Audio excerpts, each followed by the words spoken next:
غم نتینم که خودتا ببخشید السلام علیکم نازه سوزی چی لازم؟ ما در همه فیلمی از زن داشتم هوای کفتیسم بخشنو در این فیلم آدمای بسیار چیز دارن و خیر خیلی این نخست نمایش است شما فکرم خطا کردید در همه فیلمی از زن داشتم این فیلم تا منتج شد تمام شد که زنی من توضیح را نیست در فیلم بسیار چیز داشتم اینجا این خیلی است که مویله به شما در فیلم هم بود کنی در دستی زنم حاضر ما دعوت میکنیم شما ایسته ببینیم اجرا کننده نقش جمشید امید سلطانمراد و اجرا کننده نقش همسری او در образи جمیله سریا صنعتова سریا صنعتова واقعا هم بود نمیشناسم مولانا نجمیدینова اجرا کننده نقش ناتاشا استقبال میگیریم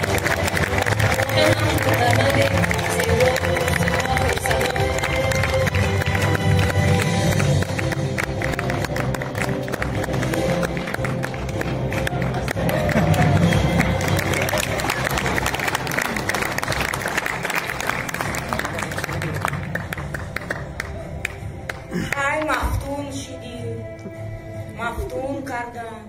اینقدر اشوه و نوز و کرشمه کردم کنی و نگاهی بله و بعد عاشقی بسیر بسون چیکار داره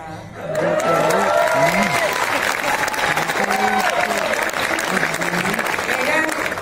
سبا ارزومی برگش نریزه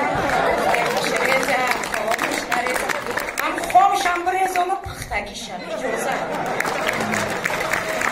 مولانا نجمیدینова اجرا کننده نقش ناتاشا است من فهمیدم این مرد که میبخشید چی گپ است من السلام علیکم محمد من دیدم یک خیلی اشتراکچی رو دویم باره که روی سر فرا کردستیم لیکن مرغای من یکم دوادم دادی نیست اینجا میبخشید نخست نمایی چی خیلی مرغ آن مرغای من در همین فیلم اشتراک کردگی بحاله این مرغان خود من تکلیف کرده بودم ما آمدم فیلم تمام شد خود من جواب دادم میگه ای مرغا یکم درک نیست ببخشید مرغای شما در اینجا چی میکنن چی میکنن ایجاد در کار نیستن اوغلم خالی مونده عقلا تخماش بتیم اجرا کننده نقش جبار عبدالرحیم نبیر خوش آمدید نرمندوبا و من همچون ارتیست خلقی تاجیکستان نرمندی خلقی تاجیکستان میگم که من هم اکتوری ناز هستم با خدا اكو من استفاده بریتون من کینو بازی کنم دیوانه میکنم همه من شاگرد دستیرازی باید داره جواب هستم در کینو خدای دویم برای اکتورها برای هنرمندا و هنرپیشهایی که همین فیلم افطوبس آفریدن و با فیلم های دیگر در تحت نواربرداری قرار دارن الهی سلامت باشم همه هنرپیشه‌های اینجا نشسته استادا انسان‌هایی که برای فیلم‌های بزرگی تاجیکا خدمت‌های زیاد کردن سربلند باشن روح ارواح همه استادای هنری که همین کینوها می‌بینیم من صورتاشون تماشا کردیم دیدارشون دیدیم الهی جاهاشون جنت شود همین وطن آباد باشد همین کشور همین ملک خدا برکتش بده کیناش صنعتش هنرش روی دنیا گیرد زنده باشه فکر میکنم خیلی ایستاده میگذاریم با جایهای خود